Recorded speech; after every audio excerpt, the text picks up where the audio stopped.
અમદાવાદમાં હિન્દુ યુવતીના પ્રેમમાં સાજિદે સ્વપ્નિલ બનવાની અરજી કરતા વિવાદ થયો છે. વેજલપુરની યુવતી સાથેના પ્રેમમાં મુસ્લિમ વ્યક્તિ અપનાવશે હિન્દુ ધર્મ. મુસ્લિમમાંથી હિન્દુ ધર્મમાં પરિવર્તિત થવા ન્યૂઝપેપરમાં જાહેરાત આપી.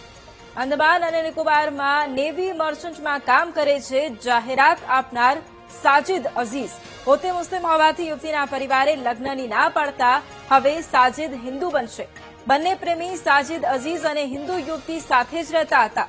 વેજલપુરના શ્રીનંદનગરમાં આવેલા મકાનના નામે ધર્મ પરિવર્તન માટે થઈ છે અરજી. ધર્મ પરિવર્તનની અરજી માટે યુવકે પ્રેમિકાના પરિવારના એડ્રેસનો ઉપયોગ કર્યો હોવાનો ખુલાસો થયો છે. હિન્દુ યુવતીના ભાભીએ સમગ્ર મામલે પોતે અજાણ હોવાનું જણાવ્યું. અમારા એડ્રેસનો દુરુપયોગ થયો છે. મારા નણંદ તેમની સાથે રિલેશનમાં હતા. પ્રોપર્ટી ખરીદવા માટે નામ બદલવા આ કારસ્તાન કર્યું હોવાની સ્થાનિકોની આશંકા છે. મુદ્દો ધ્યાને આવતા સ્થાનિકોએ વેજલપુરના ધારાસભ્ય અમિત ઠાકરને આ મુદ્દે રજૂઆત કરી. ધારાસભ્ય અમિત ઠાકરે કલેક્ટરને અશાંત ધારાનો અમલ કરાવવા ફરી રજૂઆત કરી છે. અમિત ઠાકરે કહ્યું કે ધર્મ પરિવર્તન કરે તેનો વાંધો નથી, પણ અશાંત ધારાનો અમલ જરૂરી છે.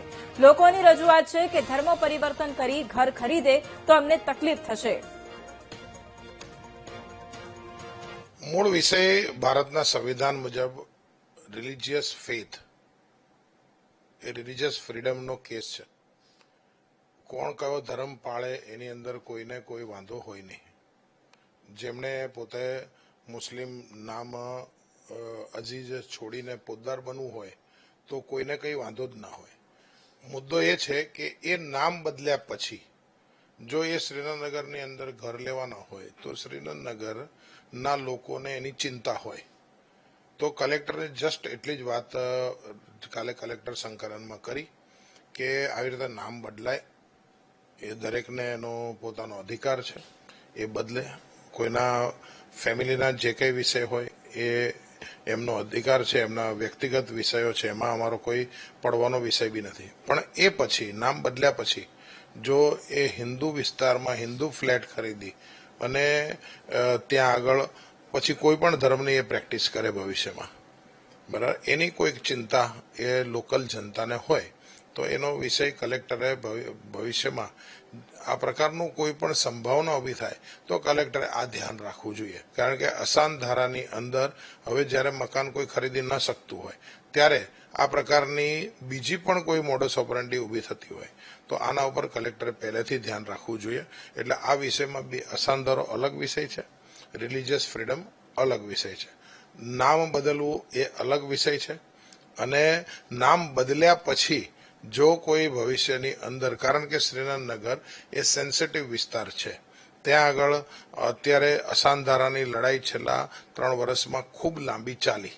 લગભગ 2,500 કરોડ રૂપિયાની અલગ અલગ સંપત્તિના ત્યાં ફ્લેટો હતા જે હજી પણ આ પામ જુમેરા છે તો હજી લડવાનું ચાલુ છે.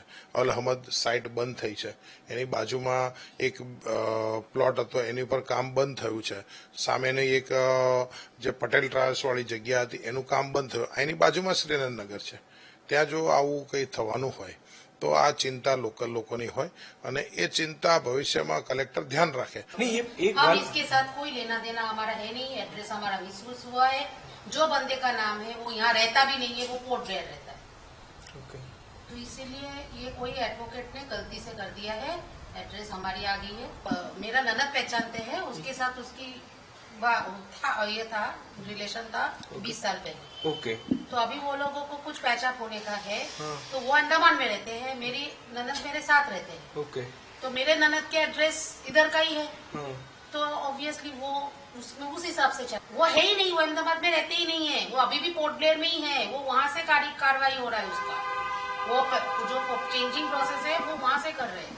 ये किसी ने गलती से क्यों किया मुझे पता नहीं है. हमको भी तब पता चला जब